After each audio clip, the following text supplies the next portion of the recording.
45 वर्षीय महिला जो पीएमसी बैंक की बैंक डिपॉजिटर थी, उसने सुसाइड कर लिया है सुशांत सिंह राजपूत की आत्महत्या के बाद। जी हाँ, पुलिस ने बताया कि सुशांत सिंह राजपूत की आत्महत्या के बाद उस पर बहुत असर पड़ा था।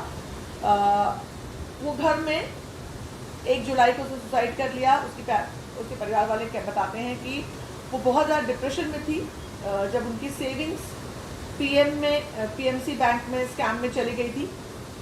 उससे वो बहुत ज़्यादा परेशान थी और जब सुशांत सिंह राजपूत का ये वाक़या आया, ये पूरा मामला है, वो लगातार उसको देख कर के डिप्रेस्ड हो रही थी, बहुत ज़्यादा परेशान थी क्योंकि वो ऑलरेडी सारे पैसे उनके जो है लॉस्ट हो गए थे। उसके बाद डिप्रेशन उनको बहुत हुआ और सुशांत सिंह राजपूत के सुसाइड से उनकी मेंटल कंडीशन पर बहुत ज़्यादा पिछले महीने यानी जून की 15 से लेकर के 30 तक बहुत ज़्यादा असर पड़ा। रचना सेठ नाम है उनका और वो अपने बैंक में अपने घर में 1 जुलाई को 8 बजे सुसाइड उन्होंने किया। उनके पति तब काम पर गए थे और बेटी बाहर निकली थी कुछ सामान लाने के लिए। रचना घर में अकेली थी और उस समय ये इंसिडेंट हुआ। वो एक बहुत बुरी हालत में थी पिछले काफ़ी समय से, जब से पीएमसी का स्कैम सामने आया था, पंजाब महाराष्ट्र बैंक का स्कैम।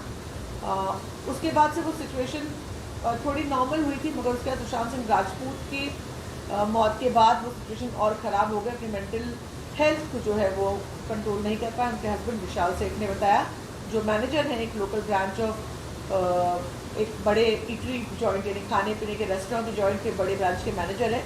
वो कहते हैं कि रचना जो है उठती थी रात में और रोने लगती थी क्योंकि उसे फाइनेंशियल लॉस की बहुत ज़्यादा चिंता थी। पास्ट का 1-2 हफ्ते से वो बहुत ज़्यादा अपने साथ अपनी दुपट्टा रखती थी। हम लोग हमेशा कहते थे कि क्यों कर रही हो तुम ऐसा, क्यों कर रही हो, मगर उसने उसका जवाब नहीं दिया। उसके 15 लाख रुपए पीएमसी बैंक में डूब गए थे और बहुत मुश्किल से उन्होंने पैसे कमाए थे। और सुशांत सिंह राजपूत की मौत के बाद से वो डिस्टर्ब नज़र आ रही थी और उसके बाद उन्होंने आत्महत्या कर ली है।